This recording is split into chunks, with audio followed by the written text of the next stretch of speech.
Craig Turley was refusing to come down from his tree. Is he still up there? We haven't seen him for a while. He's the guy who told a female journo, "If you write that, I'll screw your tits off." 3 weeks ago we were killing the Taliban, now we're playing cricket with them. No more logging of Karri and Jarrah forests in our south. Am I the only one who thought that we'd already done this?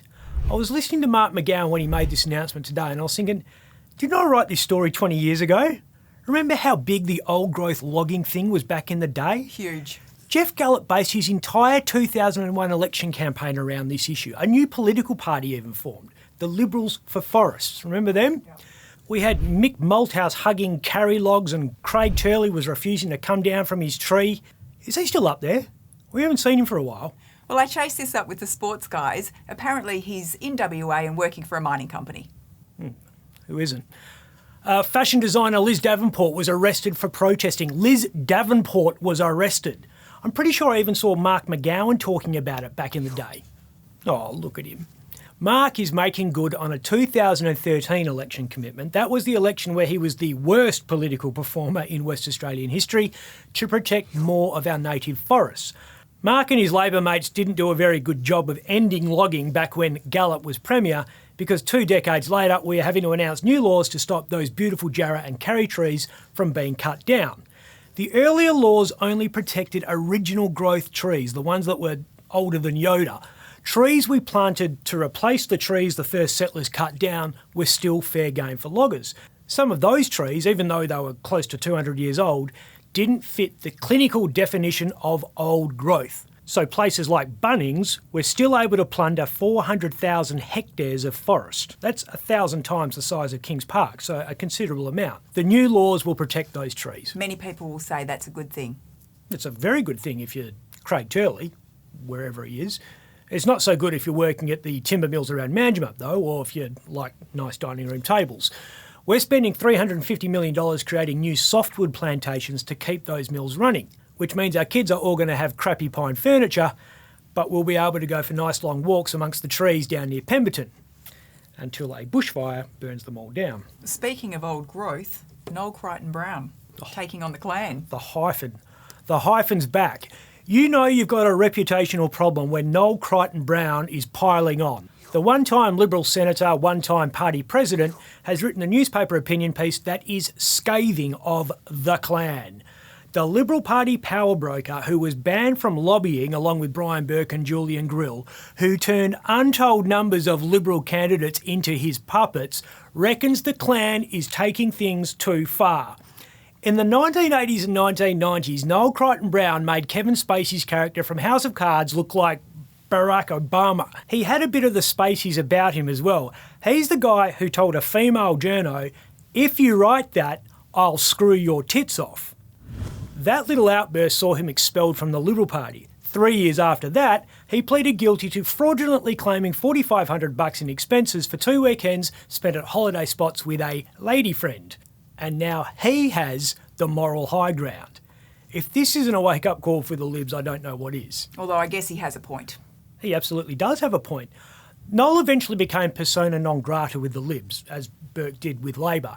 But for a long time they recruited good candidates and argued for good policy. Crichton-Brown points out in his op-ed that people like Bible-bashing Clan member Nick Garan are using their power to pursue policies that are duds. And he did some maths to back up his point. There was a poll taken 2 weeks after the March election which showed 3% of voters went for Labor because of the unchecked influence of party brokers inside the Libs. Crichton-Brown makes the point that 3 of the Liberals' safest seats were all lost by less than 3%.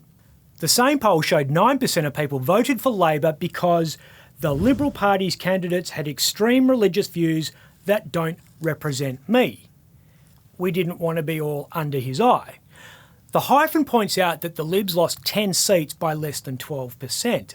A lot of them would have stayed blue if voters didn't feel like the party was going to turn the place into like a western outpost of the Republic of Gilead. Now how's this for a steaming pile of political irony? Crichton-Brown is demanding strong leadership to end the power of a group of people who are under fire for using sexist language in their WhatsApp messages.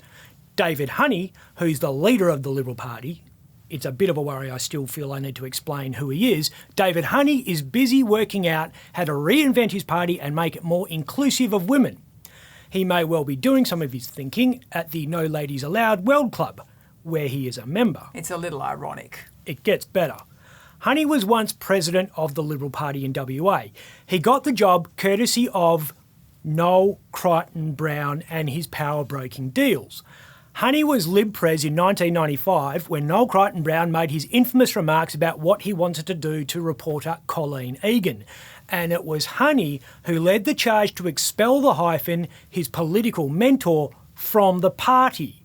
So a guy who was a member of a male-only club is being given advice about how to make the Libs more inclusive for females from a bloke he had to expel from the party for using sexually inappropriate language when talking to a woman. And they wonder why the party's political kryptonite. Like the Taliban. Hey, do you think we should let the Afghanistan cricket team in? 3 weeks ago we were killing the Taliban, now we're playing cricket with them. The Afghan team's meant to be coming to Hobart in November. We spent $8 billion in 20 years fighting the Taliban, and now we're padding up.